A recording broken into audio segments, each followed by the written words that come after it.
Good evening. My name is Pierre Castillo, host of On Air with Pierre and CEO of Top Star Marketing. Today, we are gathered here to celebrate the life of Chris Reed, a great friend of ours. As you know, in my show, Chris was one of the first guests that I had, and what better way to let you know a little bit about Chris than by taking a look at that interview from our very first show from Chris himself. Let's take a look. Chris Reed, the man of many hats, right? Lots of different hats. With that hair, you have to be. There you go. So the first hat that you wear is the Chief of Police for the city of Kemah. So tell us a little bit about your background and how that came about. Sure. I've spent about 30 years now. I'm telling my age, but about 30 years now in municipal government. Okay. Started off as a patrol officer in League City, and then was League City administrator, and then moved on to Nassau Bay for about 7 years as a city manager, and then retired, and then had an opportunity. Kemah had called me, asked me to fill in while we looked for a chief, and I filled in, and I enjoyed it. I had a good time. So this was a fill-in, yeah, right? And, so I had a good time. You know, they got a bunch of great folks there. Sure. Great elected officials. The residents are very supportive. So it's, and it's a very unique place. Kemah is very unique. It's not like any place I've ever worked or could even imagine. I mean, you got, only 2,000 residents, but you have about 4 million to 5 million visitors a year. Wow. So the staff for it, and is that mostly because of the Kemah Boardwalk? Because of the Kemah Boardwalk, okay. right. Perfect. So it's a really unique place to police and to staff, and so it's a learning experience. I think every day. I don't know if there will ever be a point where you're not learning in a situation like that. But how many people are part of the police force? We have about 20 sworn officers, including myself. Okay. And so, which makes it unique to try to schedule for that. Right. We're lucky that the boardwalk themselves hires officers off duty to work security at the boardwalk. Okay. So that kind of assists us, because without that, there's no way we could staff. For what the boardwalk would take the staff, because they've got events going on from Thursday night all the way through Sunday night. So there's this sort of like normal rotation that you run with the 20 officers that you guys have. Right. And then during the peak times for the Kemah Boardwalk, there's additional help that's coming down from them. And without that partnership of them doing that, we would be in a bind. We'd have to hire quite a few extra officers, but we've got a great relationship with the boardwalk. I'm assuming that at some point too, with the task force of 20 sworn in officers that you lead, that sometimes they feel a little bit pressured, right? And like, hey, this might be a time where we might call in the extra forces, right? And right. When we talk about leadership and having just authentic conversations with whether it's folks that work within your department or working with the other city officials as well, what do you think is an important piece of that formula so that it's successful? Well, it's changed recently over time. I mean, we all know from the media in the last few years the attitude towards local government is taking a downturn. Sure. For years, I think the statistics were about 30% of citizens supported or had confidence in the federal government, and that was pretty normal, 30 to 40%. But usually 70 to 80% was supportive of their local government, and that local government number has really dipped. Really? And and I think we have a lot to do with it. I think that us as a profession, we didn't cultivate those relationships and take advantage of them when we had them. Right. And so now I think we've seen the importance of that, because we know that without the residents' support and communication, we're not effective. There's a couple of other hats that you wear, and another hat that you wear is you are a trustee for Clear Creek Independent School District. So on the board of trustees for the school district. Tell us a little bit about that. I've been a volunteer for CCISD for about 25 years. My wife is a school teacher, and so that's how it gets started. You're trying to help your kids out. You're trying to help them out, and then I just always enjoyed it. We've always had tremendously good leadership, at least in my my time period here in the area, and so it was always fun to be involved with. And then I always had a desire to run for school board, but I had someone that lived in my district, lives right down the street, and Win Weber, and she did such a great job. I'd never want to interfere with that, so I just let it known that, hey, if you're ever bored of that, you're ever moving on, keep me in mind. And, you're catching like the real stuff right here, right? This is how before how you things make really it work. to that part of your career, you've already thought through like, hey, here's the person that's currently in place, and this is the conversation I have with that person in case we're ever bored. They can call me up, and I'll be ready to. So that happened. That happened in May of 2016. I was very fortunate enough not to draw an opponent, and so I was officially sworn in to the school board, and boy, that's a busy job. I believe it. Absolutely worth it. It's extremely rewarding. Sure. One of the most rewarding things I've ever done. But it is a lot of work. Sure. You figure, we over 42,000 kids in our school district, and with the growth, that's very diverse. Right? Yes, very. And for March 6th, we're going to be having Dr. Greg Smith on our show. And so we're going to talk with him about CCISD, the future of CCISD, what's happening with the state of education and the growth in the schools and the redistricting and absolutely. How many people on the board? There's 7 of us on the board. Okay. And we serve 2-year terms. Okay. Oh, I'm sorry, 3-year terms. 3-year terms. All right. Yeah, I'll cut myself short there. Right.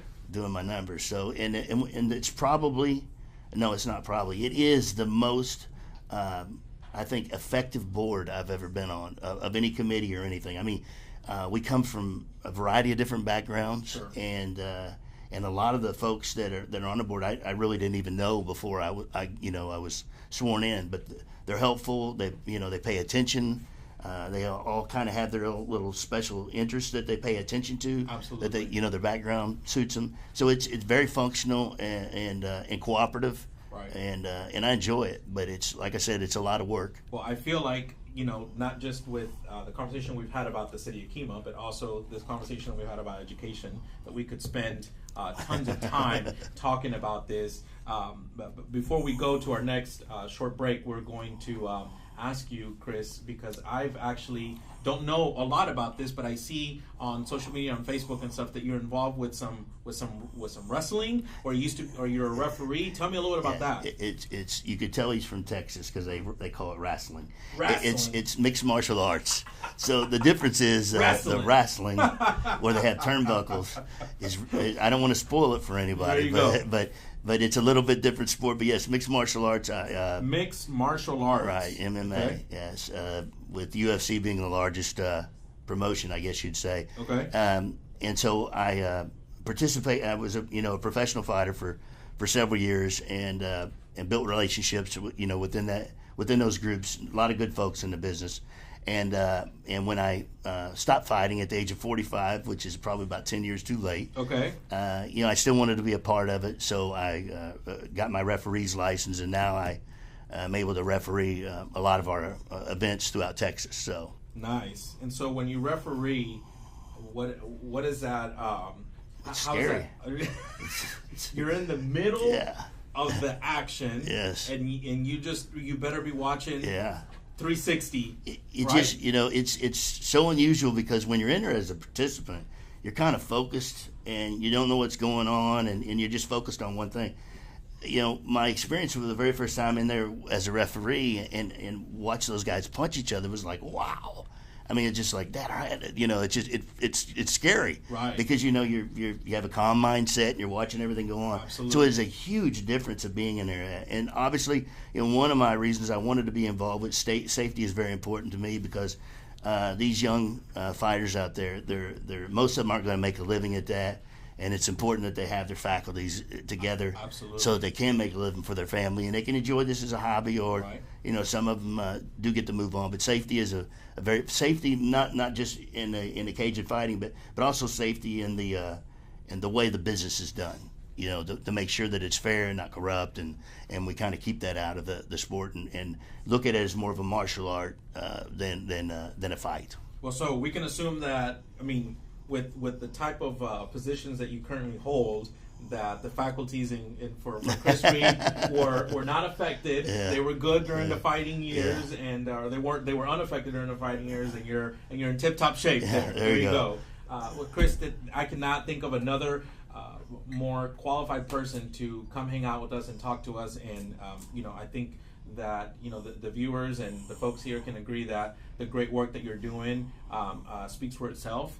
And we are looking forward to also having you actively participate in our advisory board that we have you on for Topstar. And we'd love to have you back on the show sometime later on so that you can come back and I want to talk some more about mixed martial arts and maybe you can show me how to get out of a headlock or something like that. Put you to sleep or something. You can put live for the viewers, right? So you can watch me going out and then you can take over. There you go. Yeah. On air with Chris. Trust me.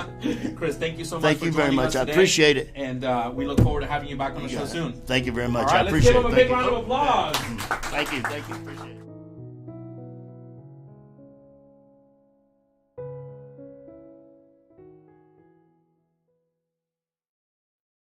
And what a better way to hear about the story of Kristen from him himself. I am here joined by TJ Alds. TJ, thank you for joining us. Yeah. You're with I-45 now, but also a great friend of Chris. Yeah, it's an honor to be talking about him. I wish this is not how the format would be talking about this guy. Yes. I can tell you, I've known him for a long time, and it's still hard to believe that we've lost him. I know. I keep thinking we're gonna have our next meeting and he's gonna show up. Yeah. He's gonna be here, right? I want to talk a little bit about Chris's dedicated life to service, and one thing that people may not know is he was in the military police academy, was certified as a military policeman, and then he came to this area in 1991 where he started with the city of League City. Yeah, a cop, just straight up, and was a guy coming in from out of state to become a police officer because League City was paying pretty good for cops and needed cops back then. Right. And came down here and started off as a beat cop as well, and quickly endeared himself to the community. A lot of folks unless you attended the funeral service and watched it, may not have realized this or not. He got shot once too. Yeah. And while I was chasing a suspect. Now, he had a bulletproof vest on, so that's good, right. But, yeah, it's the only time I've ever heard of, though, is someone's being chased. He's shot from behind. The guy shot from back like this and then hit, dead on in the middle of the chest. So it was a pretty good shot, but survived that. And that was why one of those things he was Mr. Tough Guy and thought there was never anything can bring him down. Right. As Greg Smith referred to him as Captain America. Captain America. We actually had the opportunity to talk to Dr. Smith, which we're going to look at his interview here in just a second. But before that, we also had the opportunity to sit down and talk with the mayor of the city of League City, Mr. Pat Hallisey, who shares his story about his time working with Chris. Well, he started as a patrol officer. He and his partner were called Chips. They were both motorcycle guys. He went to the detective corps. He became the assistant police chief. And I think around 2005, he ended up being the city administrator, which is the same thing as being city manager here. Did a great job. Everybody loved him. Got the place professionalized and moved forward. Left here, went to Nassau Bay, and picked up again as city manager over there. Did a great job for them. And I always tell this story that I went to his retirement party in Nassau Bay. 3 previous mayors stood up and gave him glowing remarks on the great job he had done in their community and how much they wished him well, because he was on his way to opening a consulting business, which he did for several years. But, public services sort of tugs at your heartstrings, and he ended up, after a few years, going back into public service in Kemah as the police chief, and did a great job over there. Are there any memories that you have of things that you've experienced with Chris that you'd like to share? Well, Chris was part of the police association. He was always looking out for making sure that police officers in general had all the opportunities that might be afforded them. He was always looking to bring new people into the fold, and he did a great job at that. He was a fitness fanatic, and just one look at him, you would know that. He worked out constantly. I'm always amazed. He had such an easy demeanor. Somehow seeing him in a cage fighting with other people just escapes me, because that was not his personality. Sure. But I guess once he got there, and he was an old Army Ranger and parachutist and everything else, somebody around here told me today, Chris was an interesting guy. He lived on the edge. You know, Chris, I'm just sorry. You know, you're gone. I know you're gone. But I'm telling you, you will forever live in our hearts. You were a good fella. I appreciate all the things you did in our community. I appreciated all the things you did in our Bay Area community, whether it was the Heart Association, whatever it happened to be, raising money. You know, he went back in the cage after he retired to raise money for some people here. And, you know, he just was a people person. He always had a smile, always had two dimples that were, you know, protruding out from his face. And he never met a stranger. He was a good guy, and he extended the arm of friendship to many people and tried to help everybody that he came into contact with. And he will be missed. Wow, what a great story. And also, I mean, being shot in the line of work is kind of kind of a story to tell. Well, I always joked with him, because he's a cop, he became assistant police chief, right, and then became the city administrator, right, in League City too. And I always joked with him. I said, "This is going to be a whole lot rougher than it was being a cop." On that, he said, "Oh, I can handle this." And but it was the fascinating thing about, you know, you're not seeing a lot of times where police officers had gone on to the city management type. Right. Of time. He was kind of the first guy I'd ever seen to do that type as well. Of a transition. But he always was someone who's kind of set his goals. And he, you know, when he took the job, I said, I didn't know you'd be interested in this. And Andrew Daniel was the police chief at League City. He wasn't going anywhere. And obviously, for him to move up, he'd have to go somewhere else. And he'd said, I've been taking management courses, city management courses, so I would be prepared for this. I really do want to do this type of opportunity where I can run the whole thing, not just the police department.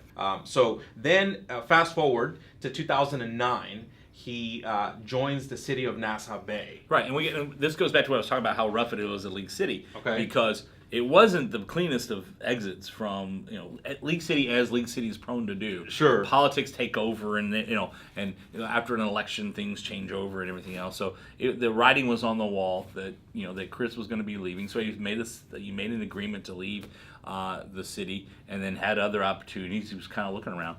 He ends up in Nassau Bay, but almost didn't happen. I mean, think about how circumstances come into play here. Is that if the other guy doesn't go ahead and shows up for work the next day, right, Chris Reed never becomes the city manager of Nassau Bay. It never happens. Maybe later down the line, but at that point it doesn't happen.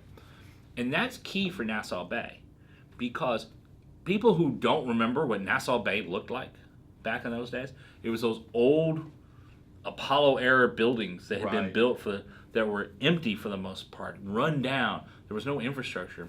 And while some of the process already started, when Chris gets there, he fast forwards what was the first public-private partnership development in this area. Right. We'd seen it in other parts of the country, seen it in North Texas, but you'd not seen it around here.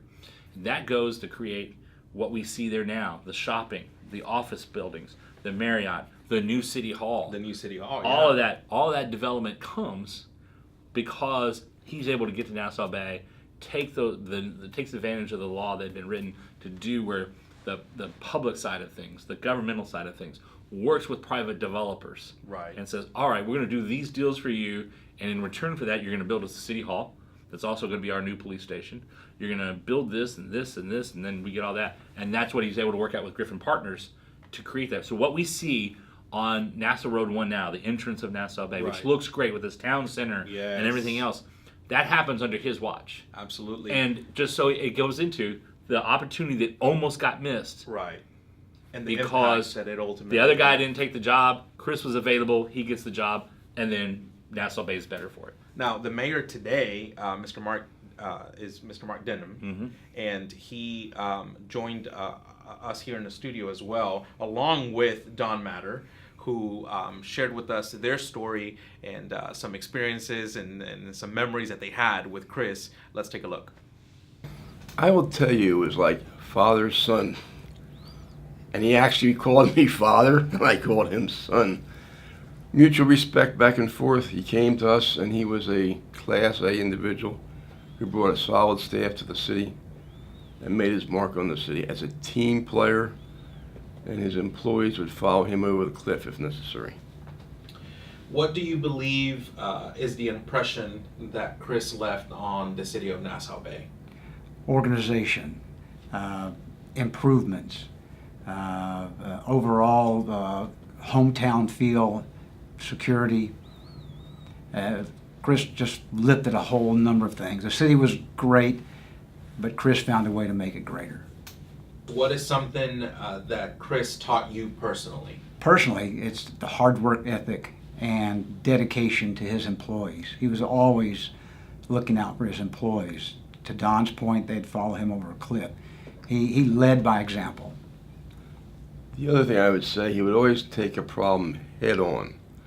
He instituted the coffee with the city manager Friday mornings, where he would openly invite people who had problems to come and discuss them out in the open. He was not afraid of discussing problems. What is a memory you will remember forever about Chris? You got to tell him about the academy story. Okay.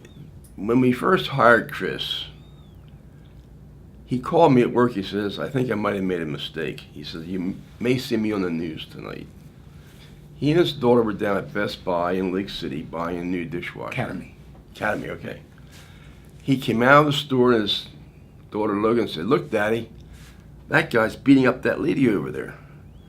And there was a guy who had a woman on the ground just slapping her silly.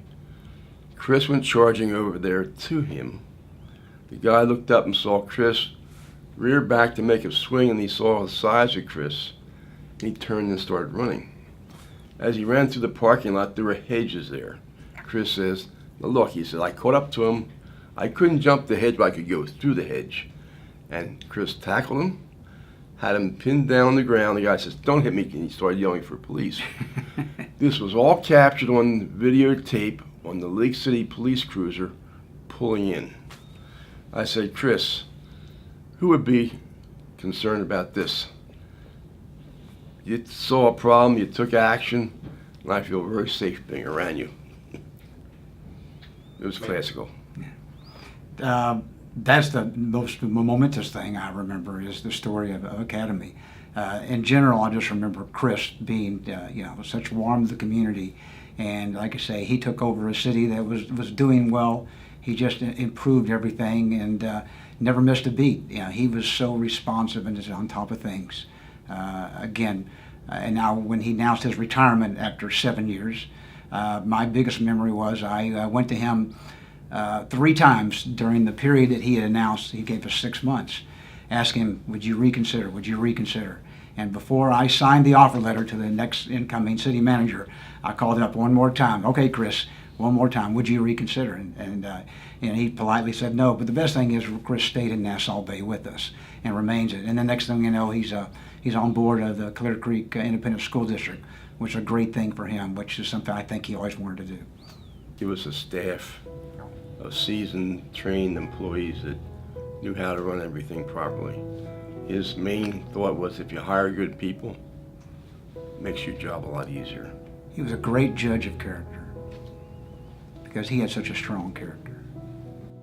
So a great impact at the city of Nassau Bay. He was there for 6 years, and then Chris decided to kind of branch out on his own. Yeah, he retired. Okay. And if you take a look at the experience, and this goes into that line I told you about in League City, where he said, I'm always interested in management, always doing these best practices. But he had already been asked by a lot of cities, like, what you do in Nassau Bay, we want to do in our communities Sure. too. And he realized smaller communities across the state could use the guidance that he could provide. Kind of expertise. Yeah, and so that's when he created Chris Reed Consulting, and he was going to just go in and do that and live off his retirement and everything else, and that's what he was doing. I actually remember he officed here in Nassau Bay. Yeah. Right when in our studio, one suite over, Right. he was there, and so I would see him. Yeah, and so he wanted to do that. He was working with different cities on different things, and everything from he helps them go hire a new police chief or a Right. city administrator, or like, oh, we're working on this business plan and to work on private development, and he'd come in and help them out on those type of things. And he was doing that, but there was just something that was drawing him back to the more kind of the full time and somewhere local. Right. He wanted to keep it close here because he loved living in Nassau Bay and he loved this area, and so the opportunity came up at City of Kemah. Greg Reichert had left as police chief in Kemah, and because he still had his certification, it was like, hey, why don't you come over and be interim police chief and help us with the search? And meanwhile, they also have a flux of city administrator before Wendy comes on. And in a way, you have a guy who's your acting police chief who at the same time has city administrative skill sets. So he's able to understand the whole thing. Absolutely. And so he's there, and then Wendy's hired. And then in many ways, he's the de facto assistant city administrator, if you want to call it that. Sure. Because he can give her guidance and not guidance so much as just information to be someone to bounce it off to. So he's in there helping formulate that. But with full intentions, because I kept asking him, I said, well, are you going to stay full-time in Kemah as police chief? He said, nah. So I'm going to go off and do my own thing and everything. I said, I got you. Yeah, no, that's what you wanted to do. Then somehow Carl Joyner, who was mayor at Kemah at the time, convinced him. Yeah. Because they had a finalist. Right. And then just everyone just said, yeah, we don't like the finalists. And the finalists said, I don't like y'all so much. So, and being a cop in a small, being a chief particularly, in a small tourism town is a lot different. Of course. You got to treat it a little bit different. The locals want you to crack down on crime, right? But the businesses who pay the bills, they don't want you to crack down too much, right? Because it scares the tourist away. Right, absolutely. And so he kind of learned how to do that balance of stuff, and he was coming up with some innovative things that he was doing in Kemah, and really enjoyed it. He was 100% a connector. Yeah. We talked with Carl Joyner, former mayor of Kemah now, but talked about that Carl that Chris was always kind, always had a smile on his face, and was always connecting people. We're actually going to take a look at the interview that we had with Carl. Let's take a look. When Chris came in, he had the chance to really transform our police department, and over a couple of years he really did. When he first came in as interim chief, he didn't really want to be our chief. He had already retired and he had his consulting business, and that he just wanted to help us find a new chief. But as it worked out, he began to realize that Team Kemah was a pretty good place to work, and so he joined the team as our chief, and really transpired our police department to where we were really team oriented and small town oriented, and treat everyone the same, and tried real hard to make sure people knew the officers and felt comfortable. Okay. What is something that Chris taught you personally? I think to be kind to everybody. He was just a wonderful, wonderful person, and always had a smile, and seemed to never see any negative in anything. He always just wanted to be positive, so I think that's where it's at. What is a memory that you will remember forever about Chris? Well, it's ironic, I guess, but Chris had just gotten his boat maybe 6 months ago or so, and he was a new boater, and I've been boating quite a while, but still boating changes every day, and driving the boat changes every day, and it was just fun listening to how excited he was. And one of our last conversations with him and Jana was about how Jana wasn't totally comfortable as first mate, and again, we've been voting a long time, but Colleen still isn't comfortable as being first mate. So it was fun visiting with him because he was so excited about that. If you could talk to Chris one more time, what would you say to him? I would say, Chris, I really appreciate the fact that I've gotten to know you, and you've really taught me a lot about giving back to the community, and he was perfect at that. He took a lot out of the community, I suppose, as being involved with all the communities he was, but at the same time, he gave so much back. I've served with him a number of years at the Clear Lake Area Chamber of Commerce. He was on the board, and matter of fact, we had our little click table where everyone from the Kemah area would sit together, and it hadn't been that long ago when I sit right across from him. And then really got to know him, of course, as police chief, but really his involvement with the school board and being vice chair of the Clear Creek Education Foundation. We would run into each other all the time. And matter of fact, the last time Colleen and I saw him and Jana was at the teacher luncheon that the Rotary put on. And it was nice because he came up and hugged both of us, and he goes, you know, I couldn't do that when you were mayor. and so we have just fond memories of that guy. We're going to miss him. TJ, so as we talk about, being in charge or in a leadership role within a city like the city of Kemah that has a different dynamic because of the tourism stuff, there's a lot of stuff that Chris achieved in that, not just as chief of police, but really working in all different types of capacities. He realized that the police department had a different type of role here, right, which is, yes, you got to make sure you got speeders, take care of them, people aren't breaking into houses. But in a tourism town, particularly one with a lot of bars, you're going to have problems with drunks. Sure. And that's it.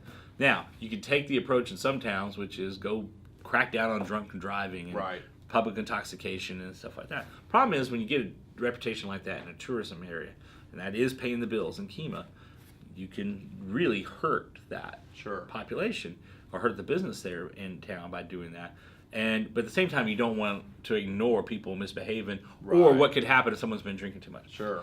So he sits down with the local bar owners and say, what can we do to figure this out? And they come up with an innovative program of call, we give you a ride. Kind of like a tipsy toe in some ways, but a little bit different because it's happening on a more regular basis. And that system was put in.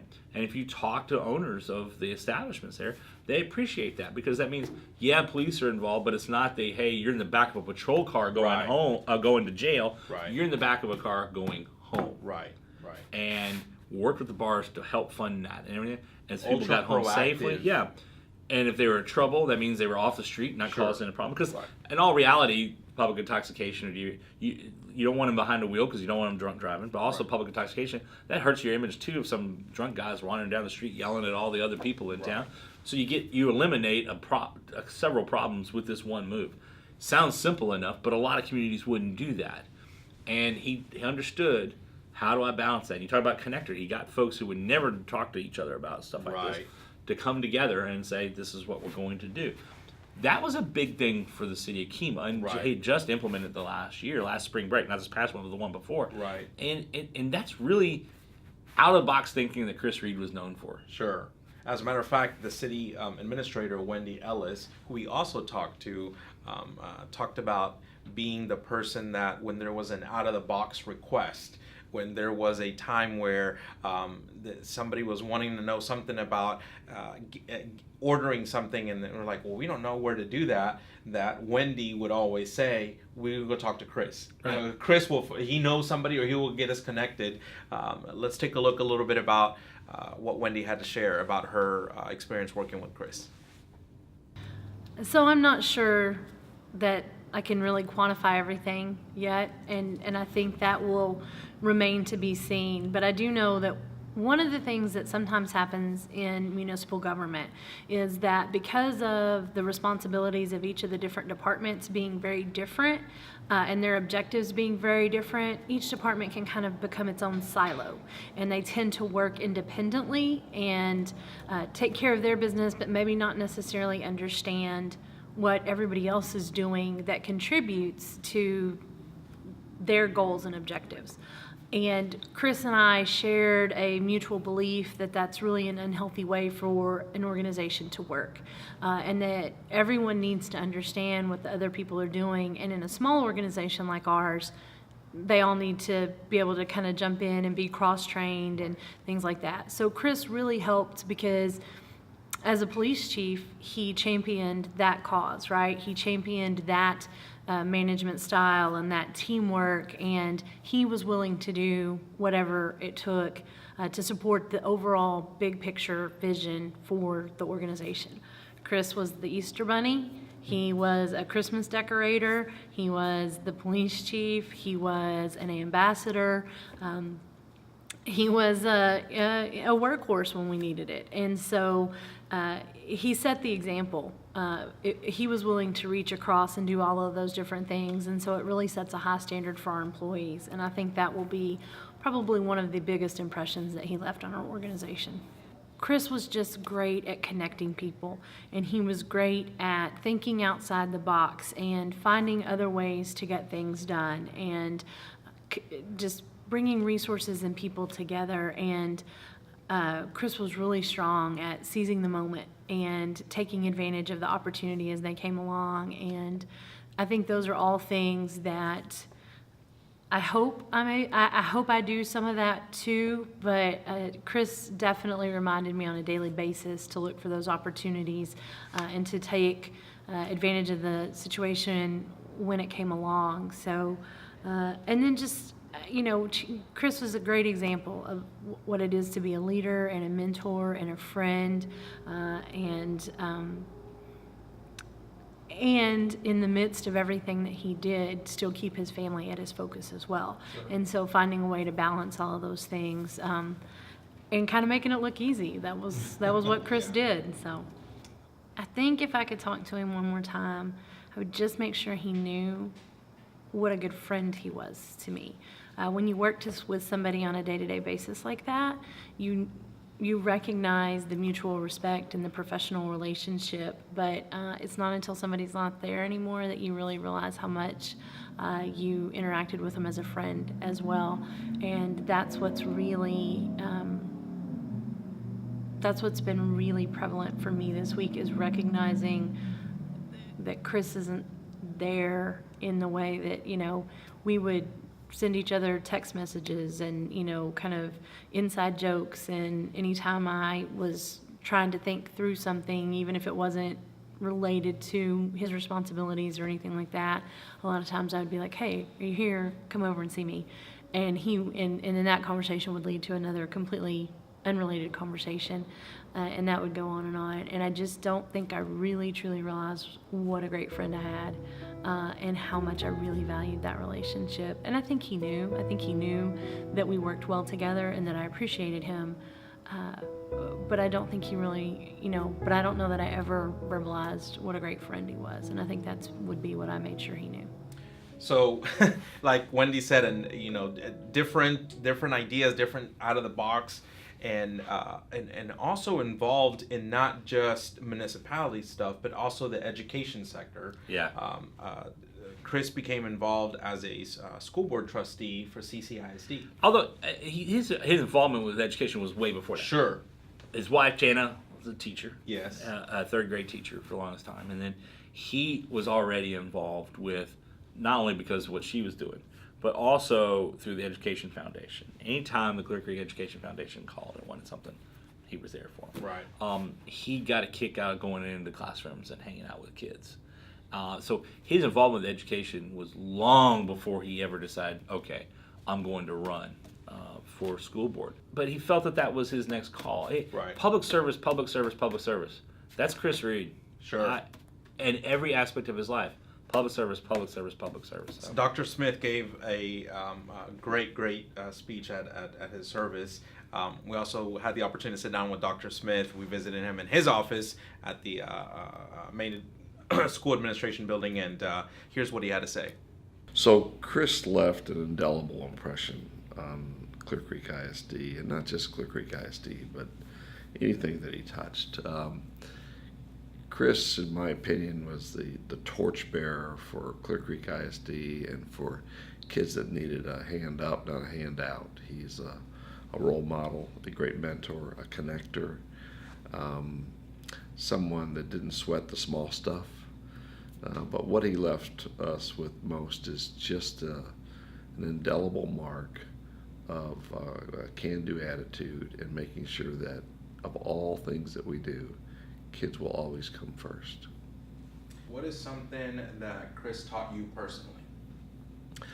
Well, Chris always was proactive, right? So he was large and in charge when he was in the room. I think that he although he was a good listener, he was very well organized, and I think that he made us better because he was systemically always thinking about how decisions that we make would impact our organization. What is a memory that you will remember forever about Chris?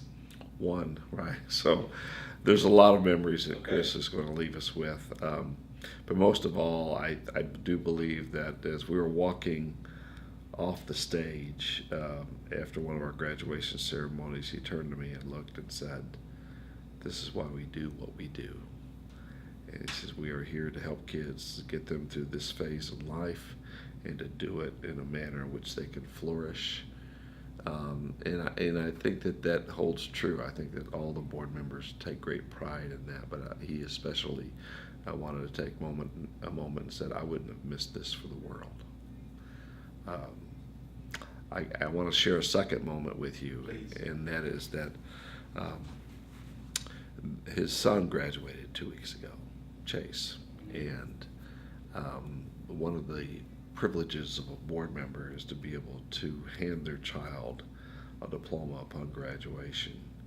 And he was sitting next to me in an empty seat prior to his son Chase walking by.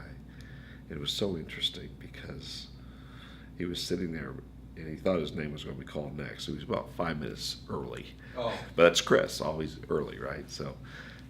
But once his son's name was announced, once Chase was announced, he pounced out of that seat like a cheetah on a gazelle.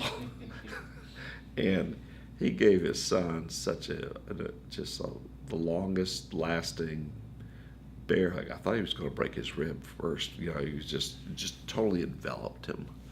And it was so genuine, so humble, so sincere that I think all of us were taken aback by the love between him and his son. And I think that holds true with the rest of his family as well. So that's a lasting memory. Absolutely. Finally, if you could talk to Chris one more time, what would you say to him? I would say to Chris, thank you for shining your light. Thank you for connecting our communities, League City, Nassau Bay, Kemah. I've been after Chris to be a staff member in Clear Creek ISD for 12 years. I wanted him bad. Either the cities were paying him too much or I didn't have the right job to offer him. But it's interesting to note that he was of the opinion that he really wanted to serve, whether it was his country, whether it was his community, or these children, and that was a beautiful thing. So more than anything else, thank you for bringing your light, and I promise you, Chris, that we will not let your light dwindle. TJ, one of the things I really appreciated about Chris, he served on our advisory board for my company, and he was a friend of the bigwigs and also the small business owner. Oh, yeah. People that are in the community. And I always appreciated that he was willing to lend his expertise to organizations big like CCISD, but also a small operation like me or a small business in Kemah. Right. One of those, we got to talk with Joe Wilson, owner of Patriot Defense. And go ahead. Well, Chris being ex-Army guy, and he liked guns. Joe makes some really good stuff. I mean, and so that was part of a draw. But also his business is located in Kemah, and so that was a way, Chris being working for the police force and going over and checking out his stuff, and they really bonded over a lot of things. Got Joe involved with the Kemah police officers, Citizens Police Academy. Okay. And then he became part of the Citizens Police Academy Alumni Association too. In fact, does a raffle for him every year. Yeah. We raffles off one of his guns for him to really support him, and so he's a big supporter of the officers, and because of that personal relationship between the two of them. Let's take a look. Chris was the type of guy that was given respect just because of his size and stature to him. But he was also a guy that could easily take advantage of that. He never did. Chris gave you, 10 times the respect that the average person did. He was, slow to judge. he was more than a police chief to this town. He was somebody that people could seek knowledge and go to for various reasons outside of what the typical police department stuff handles. If you could talk to Chris one more time, what would you say to him? I would thank him for, the amount that he accomplished in the short time on this planet is, tremendous to what he did. He was a man that, he lived his legacy. It's not something that, you have to look back and try to figure out what exactly did Chris do. His roots are planted all throughout this Clear Lake area. Thank you.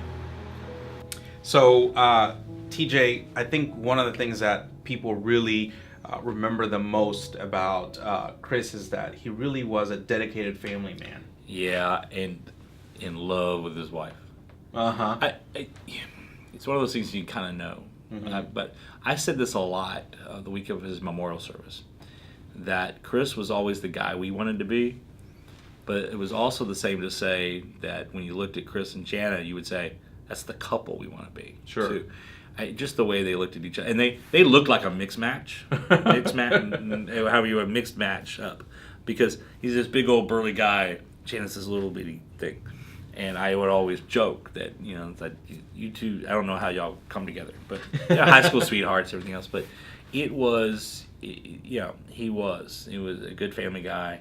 God, he'd do anything for his kids. Yes. That's for sure. Particularly Logan. He would never say that was his favorite, but his eldest daughter, I think. Logan, Alexa, Chase, and then Alexis. That's right. And, but Logan had him wrapped around her finger. That was an easy one. But it was something else to watch how he interacted with his kids. Yes. Up until right before he passed away. Chase's graduation. Yes, that's a story that's been talked about a lot. I saw that video of just like this, just when Chase was coming up to get his diploma, and Greg Smith had said he just pounced on him, like a tiger on a gazelle, a cheetah on a gazelle, whatever the line was, and just just everything for his kids, he'd do it. We actually had the opportunity to talk with Chase, and here's what Chase had to say. I thought it was like somebody he knew who was really close to him. Okay. Their kid was probably graduating. I asked him. That's what I thought, but then I saw him sit back down. And I was like, oh, he probably messed up. Okay. He's a goofball. Sometimes that happens with him. Yeah. But it was awesome. To be honest, at first, I hated it. I didn't like it. I was like, why can't you just let me be like all the other kids, have the principal? Because you know how you are as a teenager and having your parents be like that.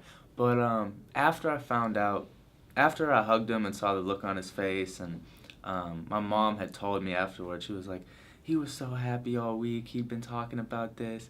And he kept reminding me, he's like, I'm going to hand you your diploma, and he loved it. He was all about it. It was amazing to him. And after I realized what it meant to him the next day, especially at my, I think it was my graduation party, it's because somebody blew up a big picture from an angle that I hadn't seen before. And you can actually see both of our faces, and just a huge smile on his face and on my face. It tells it all, and it's a great memory. I love it. And my dad told me one day, he pulled me aside, and he was like, I'm going to be harder on you. That's just because you're a boy, and because as a man in this world, nothing is going to be handed to you. And you have to learn that. And I'm going to have to teach you that, so I have to do it this way. And so he always showed a little bit more affection towards my sisters, especially since we had wrestling and we were doing it a lot.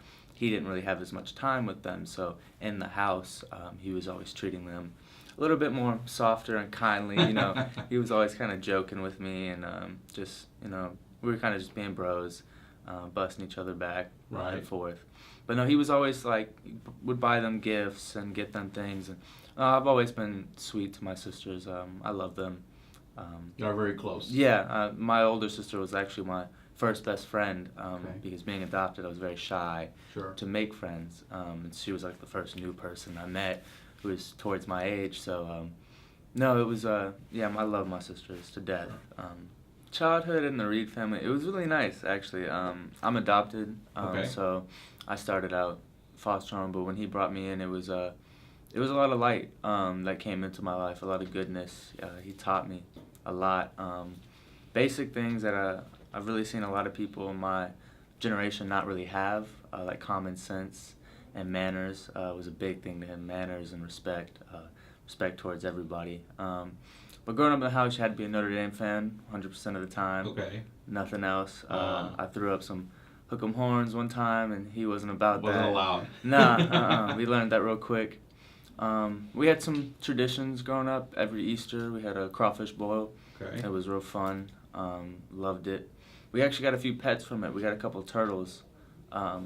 Different years, we found them in the bags of crawfish, and it was pretty nice. We'd spend most summer in the pool, throwing the football, your basic things that suburban families kind of do during the summer. But no, childhood was fun. It was really nice. Going to his fights was really fun. That was a thing that I enjoyed a lot. I only really went to 2 of them, his last 2. One of them he lost, and then he didn't want to retire on a loss, so he had to do another one because he kept telling everybody, "Oh, I'm retiring," because he was getting old. And, Right. But he didn't want to. He wanted to go out with a bang, and Right. he did. His Come last out on match. top. Yeah, his last match was really nice. It was a great match. But no, MMA it influenced a lot. Our favorite thing bonding between me and him was watching fights. We'd go watch them, and we'd have this little game we play where when they're showing the stats and the reach and the record and what kind of fighters they are, every other round we would pick first on who we thought would win, and we'd place like $10 down. And by the end of the night, depending on if you won or lost, normally if I was on top, he'd pay me. If he was on top, he would normally just go buy us food or something like that. Because I was young, I didn't have money to give him. But no, I enjoyed that. We even did it at home if we couldn't go out to see the fights, get pay-per-view. We'd still play it. We'd still gamble each other. It was our thing. It was really nice. What do you see the legacy of your dad and the influence as you look at becoming a young adult?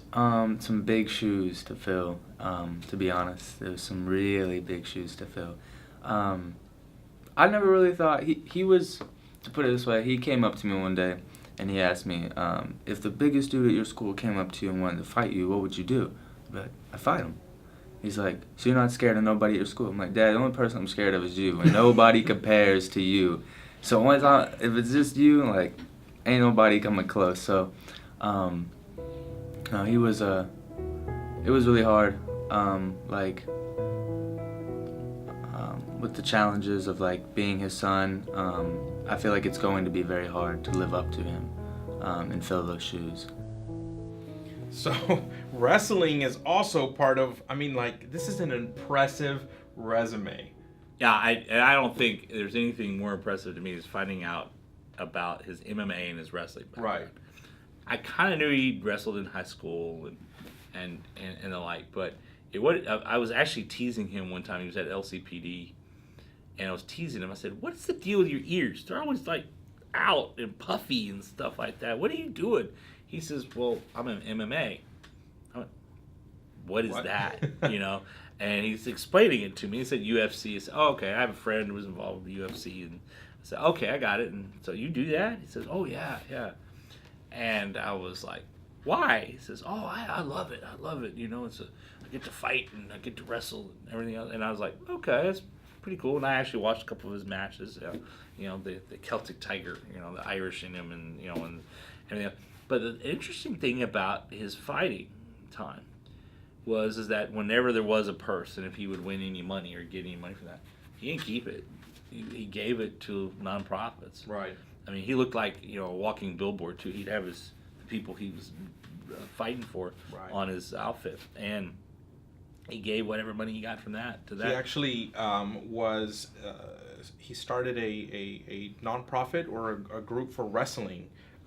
That was the Houston Area Wrestling Foundation that provide opportunities for lower socioeconomic wrestlers, helping them improve self-confidence, discipline, and good sportsmanship. It's such a sign of, even in doing something that's kind of different like MMA, still looking for a way to be a servant leader. Right, always something again to give community back. stuff. Right, always right? community stuff. And he and even when he stopped fighting himself, right, he coached. He would do reffing, and up here he was recently. He was refereeing matches, and coaching youngsters Right. on their skill sets for that. So he was always giving back from that. He loved the sport, and he wanted to share that with others. And there's some instructional videos that are out there of him, saying, well, here's how you do this takedown and the like as well. What a great impact. And in fact, my favorite photo of me and Chris, he'd had his last professional bout, and some of us couldn't make to Louisiana to go see him, so we were replaying it at a mutual friend's house, Sean Bailey's house.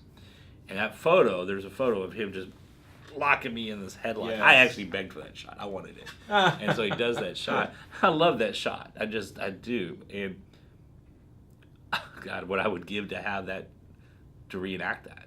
He's just a special guy. And it puts a void in our community. Yes, it does. A major void in our community. And the way, and it's one of those things that's incumbent on all of us to step up now and fill that void. I'm not so sure. I'm a lesser man than him. I know it. I admit it every day. Just put it in perspective. I said, I need the things I learned from him. I was looking over a text, and it was a story out of Kima one night. It was a police activity, and I'm texting back and forth with him. And it's what happens when you have things like this. It wasn't real serious as it was, but he and I are just joking back and forth on a text message about the whole situation. We're having some fun with it because, well, let's just face it, crooks do stupid things all the time, and Absolutely. they are sometimes comical. And he and I were having some fun with it. And I just remembered when I saw he was missing, I was looking at that text, saying, man, I used to be able to just text him and say, hey, what's going on? And he'd tell me. And then we'd goof off for like 5 minutes with jokes between the two of us. Or just, oh, hey, how's this going? Or just we'd get into our personal lives. That was always our conversation. Yeah, it'd start off about something serious. Then it would morph into us being goofy or joking back and forth or just talking about how things are going in people's personal lives. And that's the void that I think that you're talking to, that we're all going to definitely miss. And big shoes multiple sets of shoes to fill. Yeah, right, easily. in multiple areas, in multiple organizations. TJ, I want to thank you for spending some time with us to celebrate Chris, and we thank you again for your time. Thank you, Pierre. Appreciate it.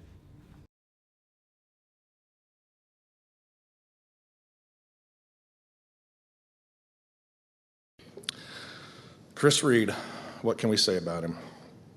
After many hours of thinking what to say, consulting with our buddies, we found it hard to even figure out where to start. Chris was clearly a leader, a mentor, a role model to many. In our group, he was the alpha male, but more importantly, he was our friend. Chris achieved so much in life after coming to League City with basically nothing. Putting himself through college while working full-time, he earned his bachelor's degree, and then he earned his master's degree, and he became very successful. The more successful he became, as his close friends, it was our job to keep him from getting big-headed.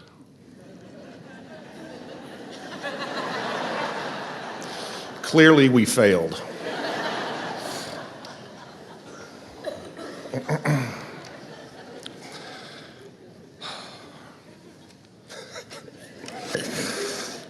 So Chris's wife, Jana, who asked me to deliver this eulogy, gave me 3 words of instruction: make me laugh.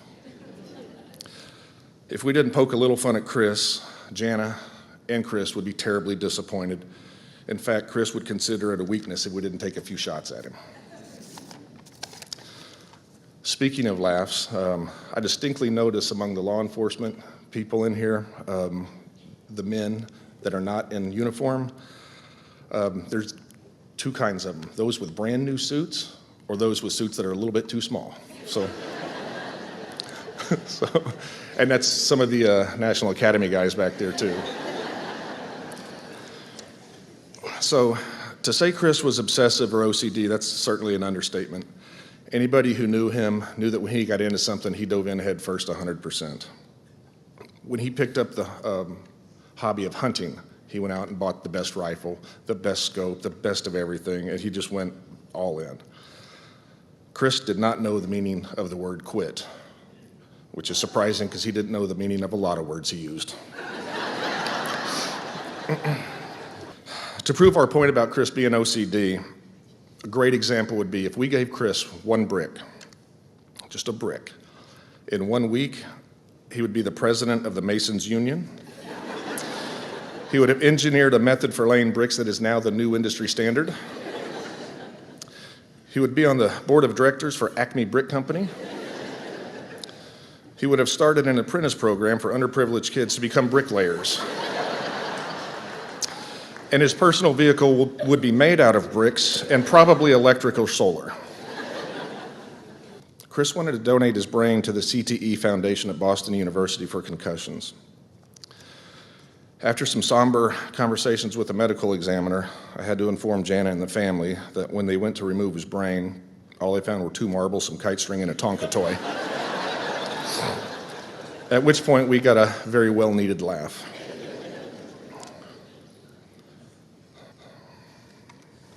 This is where it gets hard.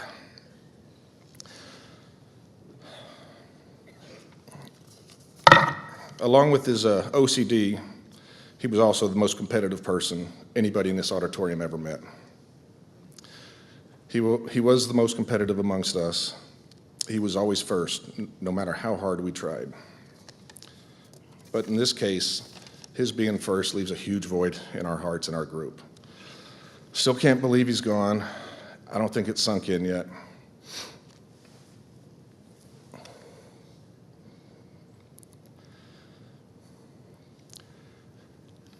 It was often the joke that Chris had superpowers and could overcome anything. He'd been shot, caught himself on fire once, maybe more than once, I don't know. Survived a car wreck that any lesser person would not have survived. And this time, in true fashion, he grew wings and is now flying.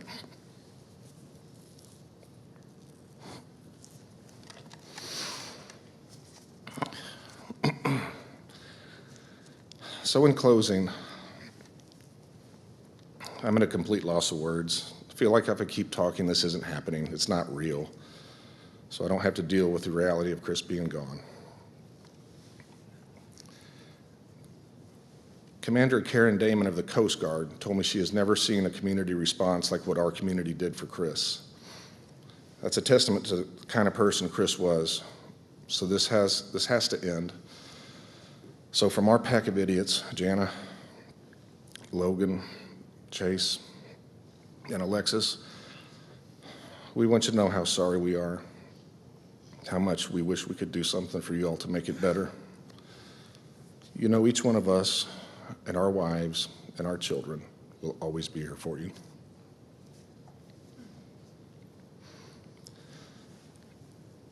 So Chris, with your passing, you've made our world a much grayer and sadder place. But we have no doubt you've made heaven a much better and brighter place. And there's a very high probability that there's a Notre Dame gold and blue leprechaun emblem affixed to the pearly gates now. Thank you all for coming. I first would like to extend my gratitude to each and every one of you who've come here today to honor my father, Chris Reed, a man we all loved, respected, and admired. The amount of people here today and outside is only a testimony to the lives my father's touched, the impact he made, and the love he spread wherever he went. All of you have known him in a variety of roles: the brave soldier, the heroic police officer, the fearless cage fighter, or the inspiring coach. But the best role he ever held was the role of a father. Imagine the brave soldier cheering on me from the sidelines, sporting my number 11 on his bright blue on his bald head. Imagine the heroic police officer playing round after round of the game Pretty Pretty Princess, always letting me, his princess, win. Imagine the fearless cage fighter, eager to show off his new baby sling that he altered for his favorite family member, Charlie the cat, and hung on his chest. Imagine the devoted public servant, fully engaged at every field trip, excursion, and class party. Imagine the inspiring coach buying knee pads to better able to protectively crawl and chase after me in the play tubes at Discovery Zone. While all of you have to imagine this, I do not, because I got to live it all.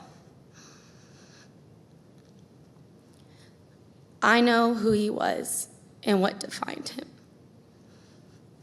I got to experience it every day of my cherished life with him. And in closing, I ask each of you to remember my father for what he was to you, what he made you feel you could be, and how much he deeply cared for each one of you. I challenge each of you to truly live life, to live each day with the same fearless passion, servant heart, and intuitive soul my father did. And in doing so, his legacy will live on forever with us. Dad,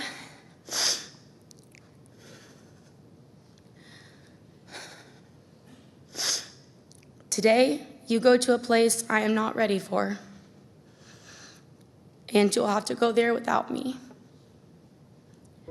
But know that I love you, and I thank you so much for your unconditional love. Rest easy, Daddy.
What a beautiful tribute.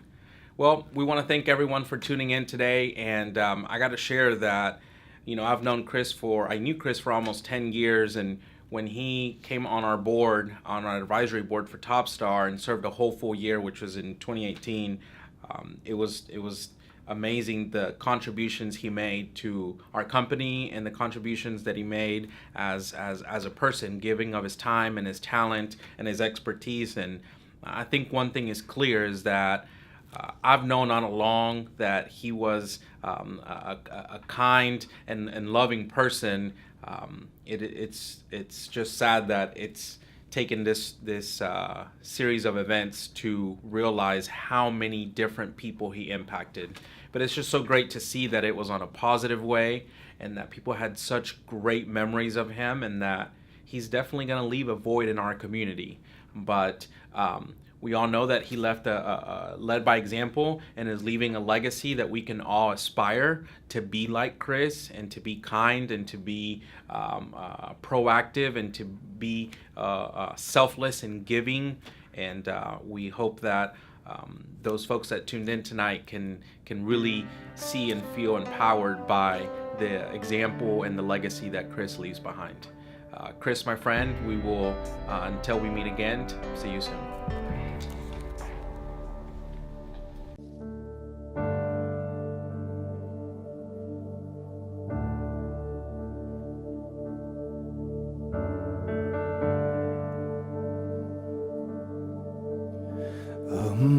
Amazing grace, how sweet the sound that saved a wretch like me.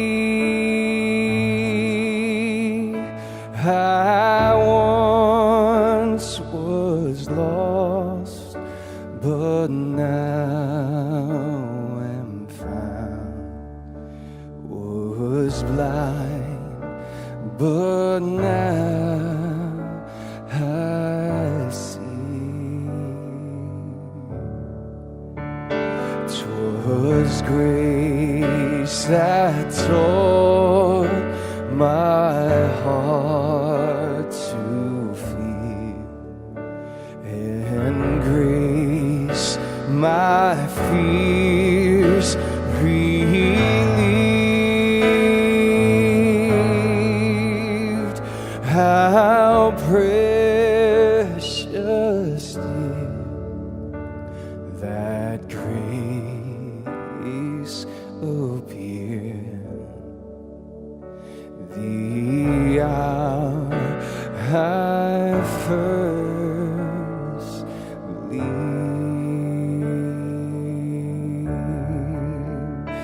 The earth shall soon dissolve like snow, the sun forbear to shine, but God who called me here below will be for